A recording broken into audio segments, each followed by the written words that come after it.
You've never heard their name. Their empire controlled the Silk Road. Made China pay tribute. Lasted 190 years. Then vanished.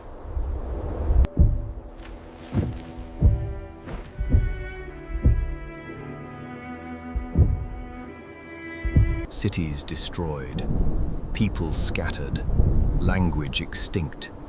A profound silence fell. Today, walk through the ruins of their capital, Harakoto, the Black City. Sand covers everything. Crumbling wall. Their written language? Nobody could read it. Over 6,000 unique characters. More complex than Chinese. Created specifically for them in 1036. For centuries, complete mystery. Then, a Soviet scholar named Nikolai Nevsky spent his entire life deciphering the script. He succeeded. 1937. The NKVD arrested him. Stalin's purge. Nevsky died. The work resurfaced mysteriously in 1991, 54 years after his death.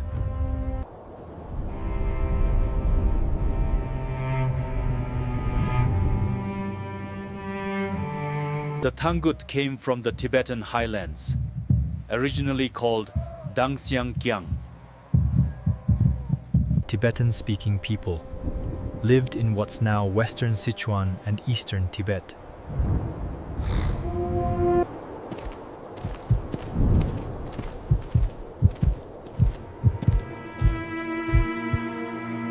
Escaped Tibetan pressure, migrated into northwestern China.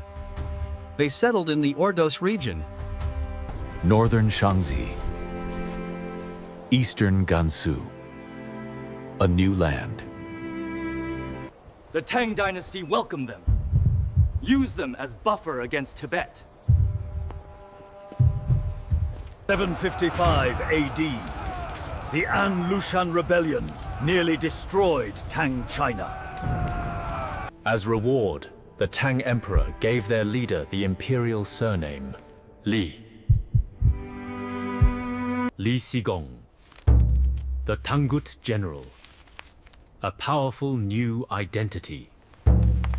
When Tang collapsed in 907, Li Sigong's descendants controlled 3 strategic prefectures. Li Deming played them against each other, paid tribute to both, stayed independent. The Hexi Corridor, a 1,000-kilometer stretch between mountains and deserts. The only practical route between East Asia and Central Asia. Whoever controlled it Controlled the Silk Road, a gateway to immense wealth and power. 1031. Li Deming's son inherited power. Li Yuanhao. He had a vision.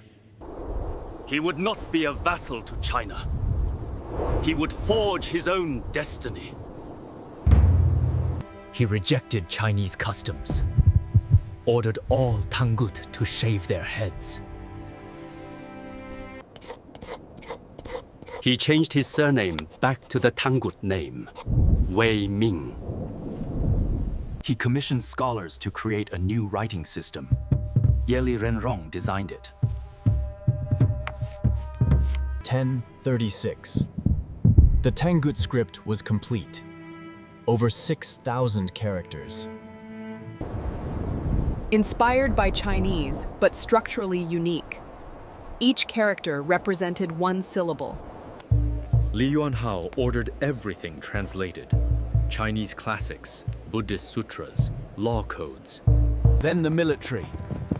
He reorganized the army, created elite cavalry units, integrated cavalry, chariots, archery, shields, artillery, a formidable fighting force. The Tangut controlled rough terrain, mountains, deserts, plateaus. They were masters of their land. 1038. Li Yuanhao proclaimed himself emperor. The great state of White and High. That's what the Tangut called their empire. Pyo Bijijijij Lejij in their language. To China, it was Xi Xia.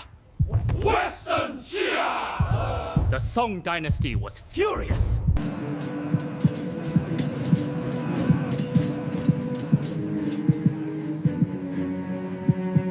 Battle of Dingchuan, 1041. Tangut forces ambushed a Song army. Battle of Haoshuichuan, 1042. The Tangut destroyed another Song army. The Song general Shen Kuo, famous scientist, led a campaign against Western Xia. Lost catastrophically. By 1044, the Song sued for peace. The Song would pay annual tribute.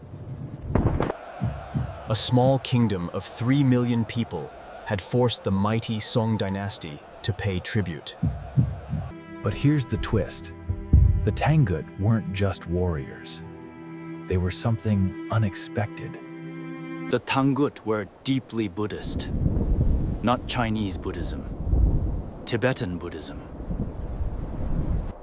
Remember, they came from the Tibetan cultural sphere. Their language was Kyungic, related to Tibetan. 11th and 12th centuries. Tangut rulers invited Tibetan lamas to their court. They established the position of state preceptor, a Tibetan Buddhist master who advised the emperor. Western Xia became the bridge. Tibetan Vajrayana Buddhism flowed through Tangut territory. The Tangut translated massive amounts of Buddhist texts from Tibetan into their script. They created their own Tangut Tripitaka. It survived into the Ming Dynasty.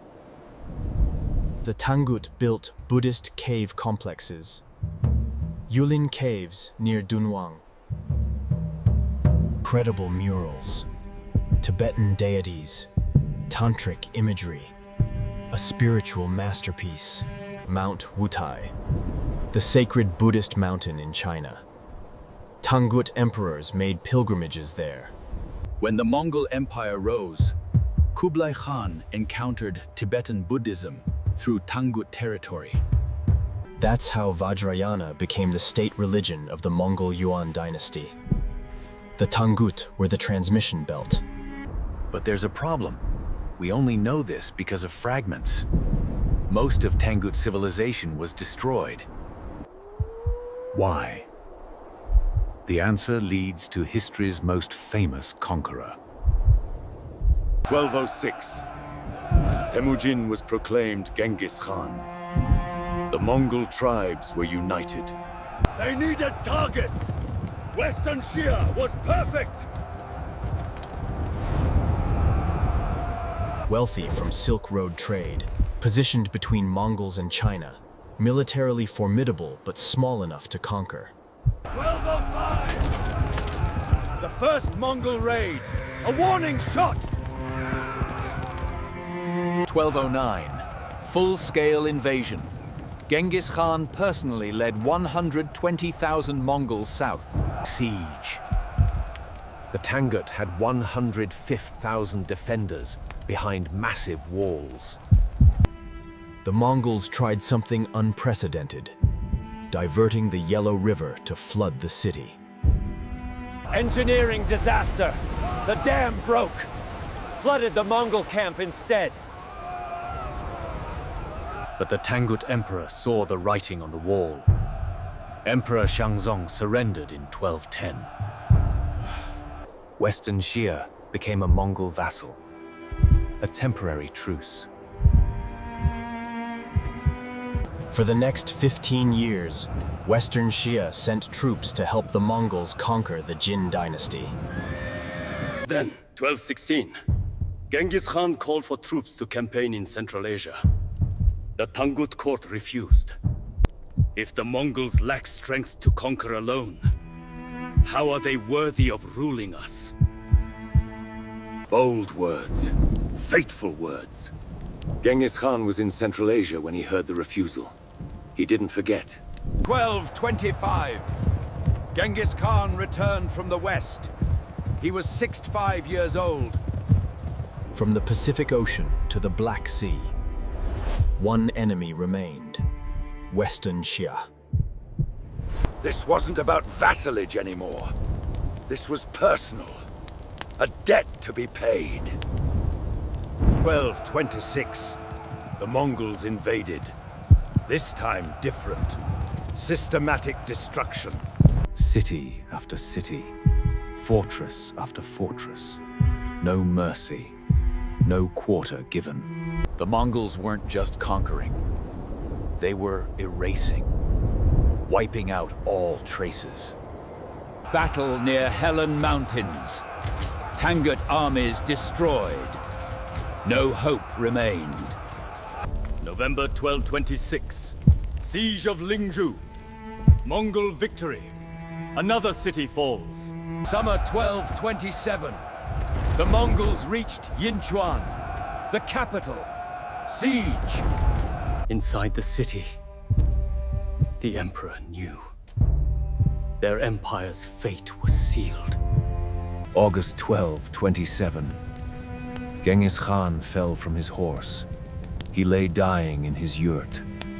As for the Tangut, exterminate them. Wipe them out. Leave nothing. August 18th, 1227. Genghis Khan died. His final command echoed. The Mongols kept his death secret. Continued the siege. No mercy would be spared. September 1227. Emperor Mozu surrendered. The Mongols executed him immediately. The massacre! The entire population of Yinchuan slaughtered! The imperial tombs west of the city, plundered and destroyed. Mongol armies swept through Western Xia territory. Systematic. Cities burned. Libraries destroyed. Temples razed. The Tangut called it the extermination. A horrific, deliberate act. This was the first recorded example of attempted genocide, or more precisely, ethnocide. The deliberate erasure of a culture. A systematic, chilling obliteration. The Yuan dynasty, Mongol rulers, never wrote an official history of Western Xia. Unlike the Song, Liao, and Jin dynasties, Western Xia, nothing. An empty page. The Tangut people scattered. Some fled to western Sichuan, northern Tibet. Members of the royal family became local rulers in Tibetan regions. Their lineage endured. The language survived for a while. 1502. The latest known Tangut text. Nearly 300 years after the empire fell. But by the Ming dynasty, the language was extinct. The script, unreadable. Harajoto. Once thriving, the Mongols actually let it survive. It even prospered under Mongol rule. Kublai Khan expanded it threefold. A new era of prosperity.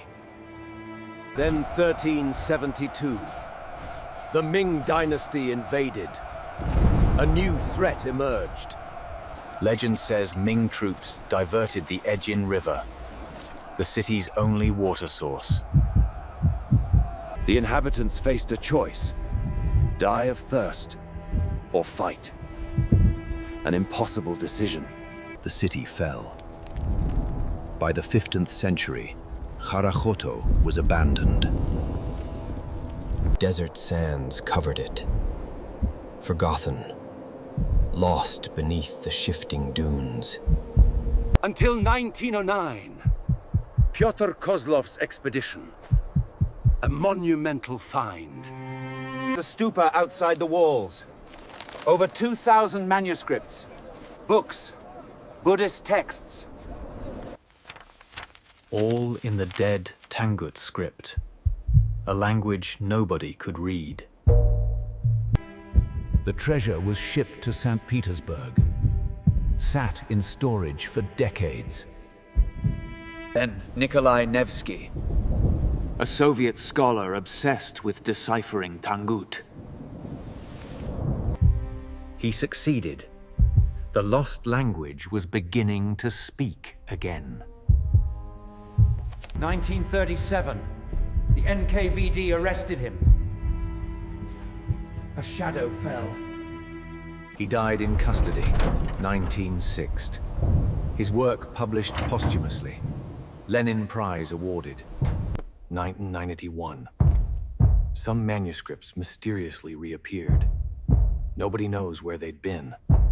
Today, approximately 10,000 surviving Tangut volumes. Scholars studying in archives worldwide. Fragments.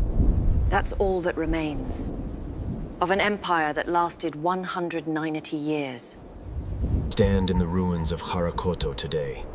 30-foot walls, crumbling stupas, silence.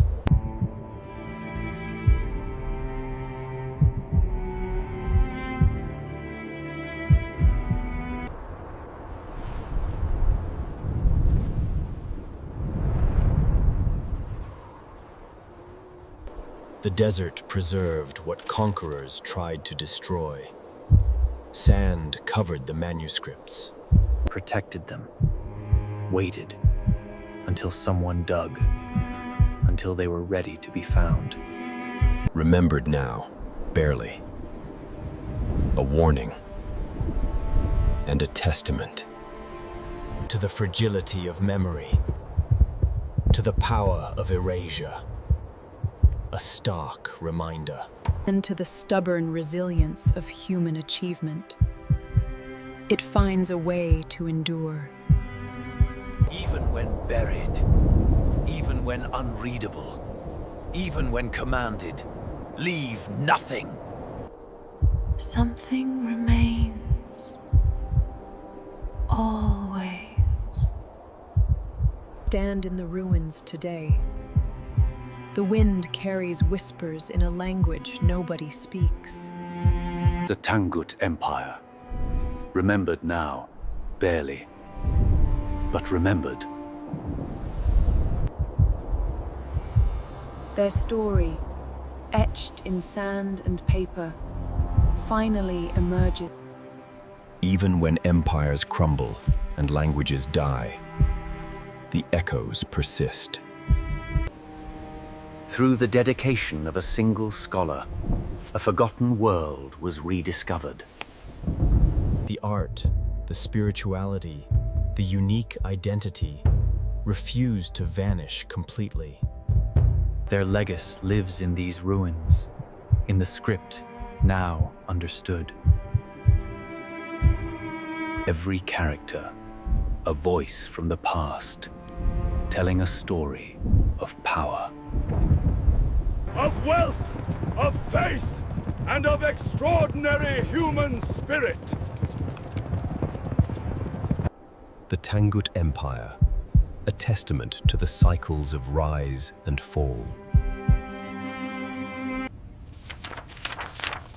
And to the enduring human quest to uncover what was lost. A story commanded to be erased, yet stubbornly refusing to die. The dust of ages may cover their traces, but cannot silence their truth.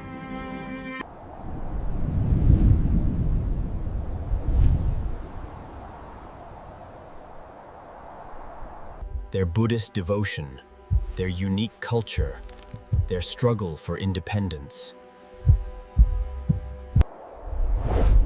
Show them no mercy. Take everything, leave ruin. A civilization deliberately erased, yet refusing to be forgotten. The Tangut Empire, remembered now, forever.